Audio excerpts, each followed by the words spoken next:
Happy Merry Holidays, everybody. I hope you've all been having a fantastic holiday season so far. Speaking of Christmas, there is no better time to buy a loved one or even yourself some video games. But sometimes it's really hard to figure out exactly what you should buy, even when it's for yourself, but especially when you're buying for other people. So every year I make one of these videos, a holiday buying guide to help you out for Christmas or just generally around this gift-giving time of year. So throughout this video, I am featuring 150 games. I've selected these games specifically because I feel like they're the ones you will most likely see when you're out and about or when you're shopping online, or these are just the games people generally talk about. So here is how I've broken it all down. By price to begin with, we have $50 to $60 big budget games, the midway $30 to $40 games, and then the cheapy $10 to $20 games. In each three of those brackets, I broke them down again into must-buy essential games. These are the ones to buy with your money, okay? And then I have a maybe section. Now the reason those games are in a maybe section is because it kind of depends on the person you're buying it for.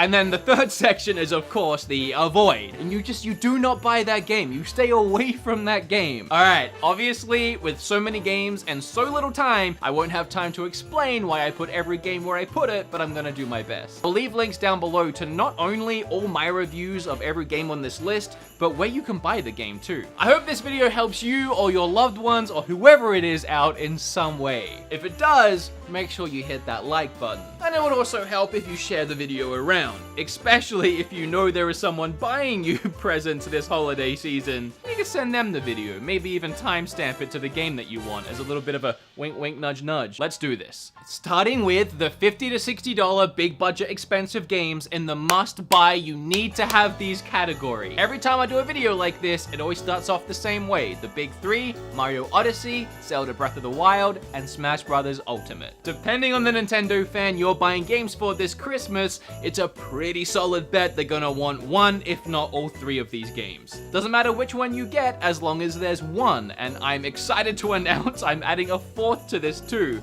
Pokemon Sword and Shield. Okay, so once you have at least one of those figured out, these are the rest of the must-buys in the $60 price range. Luigi's Mansion, Mario Kart 8, Super Mario Maker 2, Astral Chain, Dragon Quest Builders 2, Xenoblade 2, and Dragon Quest XI-S. All of those games, in my opinion, are top-tier games. You cannot go wrong, no matter who you're buying them for. I would easily throw Splatoon 2 into that list as well, but it is online only, which is something you have to look out for. You need to pay about $3 a month or $20 a year to get Nintendo's online, so it is an extra fee that goes into it. It's something to look out for. Then there's three more in this category too. I just wanted to make sure I mentioned them separately: Octopath Traveler, Fire Emblem Three Houses, and Ys 8. These are great, amazing, incredible games, as good as the rest in this category, but I would almost say these games are for more seasoned, probably adolescent to adult gamers, and not so much your young children. Not because of a mature rating or anything, there's just a lot more thinking and strategy that goes into this game more than, you know, mindless Mario fun. But if your kid wants Ys 8, get him Ys 8. Then we move into our expensive maybe games. Link's Awakening, again, I think that's a must buy, but it does depend on if this is a brand new Switch for someone. I would make sure that I give them the other Zelda game, Breath of the Wild, first. I give them both if they love Zelda. Ring Fit Adventure, I love Ring Fit Adventure. I think it's great, but you kind of just don't give that to someone unless they've asked for it. It's a fitness game. It involves a lot of getting off your feet, running around, jumping, kind of like Wii Fit. If someone wants it, then it's a great deal. But if they haven't asked for it, they might wonder why you're buying them a workout. It's kind of like buying someone deodorant on Christmas, like you're trying to send a message. Super Mario Party is a fantastic family game, and I do recommend it. I always make sure when I recommend it, though, to point out you need at least 4 Joy-Cons if you're going to be playing with 4 people, and buying an extra set of Joy-Cons if you don't already have one is going to cost you like $70. Also, I like to mention this isn't a good only game to have on the Switch. If you can only afford to buy one game, I wouldn't go Mario Party. And if you have no one to play any games with, Mario Party is pretty lame. Pokemon Let's Go, they are remakes of the very first Pokemon games. They are great, in my opinion. They're more casual Pokemon games. The reason why they're in maybe is because you have Sword and Shield, which are the brand new, flashy, special, awesome new Pokemon games. You want to make sure you have those first. Marvel Ultimate 3 is a lot of fun, possibly a little too expensive in my opinion, but I would definitely buy it for a hardcore Marvel fan. Any kid would love it. Labo kits. I still think, oh, there's one right here. I mean, I still think these things are worth it, but again, I bought this VR one, and the only thing I built was the headset, and the rest of it is unbuilt. And that might be how it ends up in your house too. So if you have a creative kid who really wants to dive into this, sure, it's great. Hours and hours and hours they'll be occupied. I would recommend the VR one before the other ones, just because I feel like this has more replay value and there's more cool things you can do with it. Yoshi's Crafted World, it's fun, but it's really short. So if you're buying someone a Switch and this game on Christmas, they might finish the game on Christmas and then be ready for another game. So you might not get your full money's worth out of it. Mario Tennis Aces, it's not bad, but it's not the Mario game you go for first. It's a tennis game. Mario and Sonic at the Olympic Games, yeah, it's the same thing as what I just said. And Dragon Quest Builders. I will still always recommend Dragon Quest Builders, but the second one, which I already talked about in that must-buy section, is so much better, and there's no reason to get the first one once you have the second one, in my opinion. Okay, we have 7 more games in this section. I know it's a lot. Here's the thing though, I see these lists as just possibilities. Obviously, I don't think anyone's gonna buy every game in this must-buy section, or you're gonna mix and match it. But anyway, here's the last 7 of the maybes, and all of these are grouped into the same category of if they haven't played them before. Because all 7 of these games either released on the Wii U, which was Nintendo's last console, so if they had that, they might have played these already. And those games are Donkey Kong, Bayonetta, and Hyrule Warriors. And then these games, Diablo 3, Skyrim, Witcher 3, and Doom, all of those games have been on systems like your PlayStation 3s and 4s, your Xbox 360s, Xbox One. So they might already have these games, but they are fantastic games on the Switch if they don't have them already and they haven't played them before. And now for the avoids. These are the games that I would not recommend getting these for 60 bucks. 1-2 Switch, just don't. Mario Bros. U Deluxe, this might be a little controversial, and maybe I should have put it in maybe. It doesn't make sense to me to buy Mario Bros. U at this point, not when there's both Mario Odyssey, which is a much better Mario game, and Mario Maker 2, where you can make your own Mario levels. Kirby, it's a similar thing to Yoshi, where it's so short, but this is even shorter. It's like 4 to 5 hours long. Pokken Tournament, it's just not worth 60. And Daemon X Machina, that's another, I'm in trouble.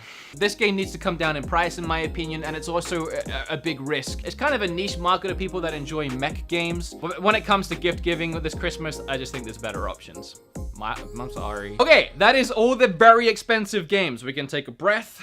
We can relax and move on to the more affordable games. Okay, the first one on my list, and honestly, it's just my #1 in this category, New Super Lucky's Tale. This game just came out. It's perfect for anyone of any age, especially children. If you grew up with Spyro or Crash Bandicoot or games like that, this is a new kind of game in that style, but it's just so much fun. Hollow Knight, Moonlighter, and Dead Cells. All 3 of these games are kind of difficult, but I would recommend them to anyone. Just make sure when you're picking up Dead Cells, there is a Game of the Year edition, which costs pretty much the same price, and I think comes with some extra things. So yeah, look out for that one, but it doesn't really matter. Overcooked 1 and 2, the double pack. These are also great family games. Undertale, My Friend Pedro, Shovel Knight. Everybody loves Shovel Knight. You can't go wrong with that. Xenoblade 2, Torna Golden Country. Now don't be confused if you see this Xenoblade game and the other Xenoblade game, the more expensive one. I'll explain it really quick. Just Xenoblade 2, the more expensive one, that is the main base game. It's huge, it's expansive, it's the one that came first. Xenoblade 2 Golden Country, that is a prequel game that came after. It's much shorter, but the events in that game take place before Xenoblade 2. And Wargroove just released as well. I love it. It's a strategy game as well, so maybe not for a younger crowd. It's a lot like Fire Emblem. If you do want a game around this price for kids, Minecraft is obviously always a hit. Chances are your kid already has Minecraft in some form. Then I've also made a little category here that I've called great for old school gamers. These games are either games that are made in the style of older games, or they are remastered versions of older games, but anyone could enjoy them. Team Sonic Racing, Crash Team Racing, Spyro Trilogy, Crash Trilogy, Bloodstained, Monster Boy or Wonder Boy, and Enter the Gungeon. And then the last one is Risk of Rain 2, another game that released recently. I really love this game and think it's worth it, but you have to have online. Well, I don't know if you do have to have, but it's better if you do. Now, there is a lot in the maybes for this midway price. Let me just get started. This whole section I'm about to go through, again, all of these games were released somewhere else at some point. Those games are Ghostbusters, Ni no Kuni, Vampire, Dragon Ball FighterZ, the South Park games, Red Faction Guerrilla. Actually, that game's really good on Switch. Call of Cthulhu, Darksiders 2, Dragon's Dogma, Dark Souls, anything Resident Evil, but make sure if you're buying any Switch game this holiday season and it says download code for one of the games or both of the games or whatever of the games, meaning it's not on the cartridge, you have to go onto the eShop on your Switch and download it digitally. Don't get those pre-owned, because chances are the person that had the game originally before you already used that code and you can't use it again. But continuing, Overwatch, Terraria, Final Fantasy games, Captain Toad. I love Captain Toad and so does Kim, but I think it's a select crowd that loves that game. Monster Hunter Generations, The Blob, Dragon Ball Xenoverse 2. The reason why that's in maybe is because Dragon Ball FighterZ is just so much better. So if you're buying a Dragon Ball game for a Dragon Ball fan, I would go Dragon Ball FighterZ first. Saints Row 3, Dead by Daylight, Friday 13th, and Wolfenstein 2. If you're buying specifically for a young kid, I would highly recommend Little Dragon's Cafe, My Time at Portia, Portal Knights, any of the Lego games, Cat Quest, or Super Monkey Ball. Anyone can play them, but they're very kid-friendly. Owlboy, any of the Mega Man collections, Collection of Mana, Gunvolt Striker, A Hat in Time just released. Then My Hero 1's Justice is pretty fun if you have a My Hero Academia fan in the house. Mortal Kombat 11 is a great fighter on Switch, but it's very intense, very gory, so keep that away from young children. Blade Strangers is a fighting game that kids or anyone could play. SteamWorld Dig 2, God Eater 3, Attack on Titan 2, Fire Emblem Warriors, The World Ends With You, Coda Princess, Yonder, Sultan Sanctuary, Remy Law. That game's actually a lot like Diablo 3, so if you want to take a risk and surprise a Diablo fan, there you go. Or if you love Diablo. Killer Queen Black or Trine 4 could be fun to play with some friends. Crystal Crisis is a pretty good puzzle game, and Rocket League is fun online. Here is what you don't buy for $30 to $40-ish when you see it in the stores. Civilization 6. I love the game. It's a great game. It just doesn't work outside of a PC. I can't recommend it on Switch. Fortnite. Because Fortnite is free, and when you buy it at like GameStop, the case is empty. It's a download code with some digital things you can get in the game. Oh, and this goes for Tetris 99 as well. You get a couple extra modes, but just play it free. Wolfenstein Youngblood, it's just not a good game. It's very average. WWE 2K18, just don't. Payday 2, it's another online game, but it's pretty dead at this point. Hello Kitty Cruisers is not a good game for anyone. I know it looks like a good young kids game, but it's not. It's just not. I would say avoid Super Dragon Ball Heroes, but it might be a maybe depending if someone's asked for it. I would say that's the only time you would buy it for them. Travis Strikes Again. Overcooked individually, I mentioned the Overcooked double pack you can buy. You can also buy them individually, but they're pretty much the same price as the double pack, so don't do that. Same goes for the Trine games. You can get the first 3 Trine games separately or the 4th game separately, but they're both the same price as buying all 4 games together in a pack. Zombieland Double Tap just came out to coincide with the movie, and it's not a very fun game. Contra Rogue Corps is also kind of a buggy game on Switch, and Bubsy Paws on Fire. It's another game that I feel like could trick a parent into buying it. Just don't. Oh, an Ark. I feel like a lot of kids just like one Ark on Switch. It doesn't play very well. It crashes a lot. It's just very frustrating to deal with. Okay, that was the biggest section and it was very tiring, but we're through that now and we're in the cheapy cheap section. These games are about $10 to $20 and there's not that many of them, so let's just go through them. The ones that I think are a must buy for this price, and I mean for 10 or 20 bucks, it's so easy to throw these bad boys into a Christmas stocking. I love these at this price. Forager is probably my biggest one in this section. Starlink is also huge. I recommended Starlink last year when it was like $60. This year, it's dropped its price all the way down to like 20 bucks, 10 bucks on Black Friday. So if you can get Starlink for around that price, abso-friggin-lutely. Sonic Mania is great for everyone. It's an old school Sonic game made recently, and it's fantastic. Katamari is a remastered game from PlayStation 2, but just like a fine wine, it's only gotten better with age in my opinion, and just like a great movie, I could watch or play it again and again, so I'm gonna put it in must buy. Mutant Road Zero is a strategy game, more for adults, but it's a great game for the price. Trials Rising,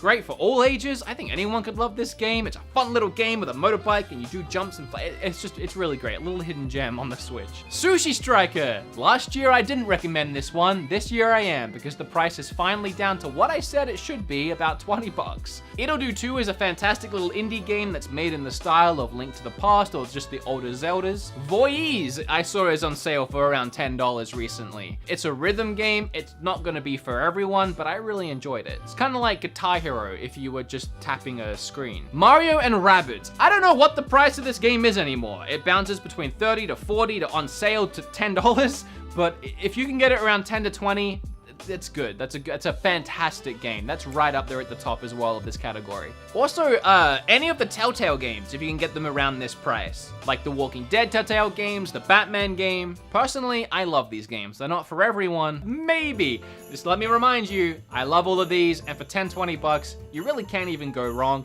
I'm just putting them in maybe for a few reasons. First, we have the, as you've probably gotten used to, games that were released in other places and they might have played them before, they're re-releasing now years later, and that is Assassin's Creed 3 Remastered Collection, and even in a few days from now, they're releasing the Rebel Collection, which has Black Flag and Assassin's Creed Rogue. All Xbox 360 and PlayStation 3 games that are moving over to Switch, but they're really great on Switch. Darksiders, The Blob 2, and LA Noire. So yeah, those games, it depends, but I like them all. Then Brawlout is a great little fighter game like Smash Brothers, but I mean, if Smash Brothers. Penny Punching Princess is a good little game. Soul Dam, it's a decent puzzle game. I'm not gonna say don't buy it, but I don't put it first on your list. Tiny Barbarian is a really hard old school style game. Battle Chaser Night War, it's a decent RPG. It's not great, but there's a lot of hours in it for the price. Has Been Heroes is like 10 bucks. It's stupidly hard, but it could be a stocking stuffer. And the Aladdin and Lion King that just came out in time for the Disney movies, I know it might look like a good grab if you don't know what you're getting into, but it's actually the old school Super Nintendo games. It's not what it looks like it's for. It's not for kids. I mean, it could be. I mean, my kid better like it, but I don't think all kids would.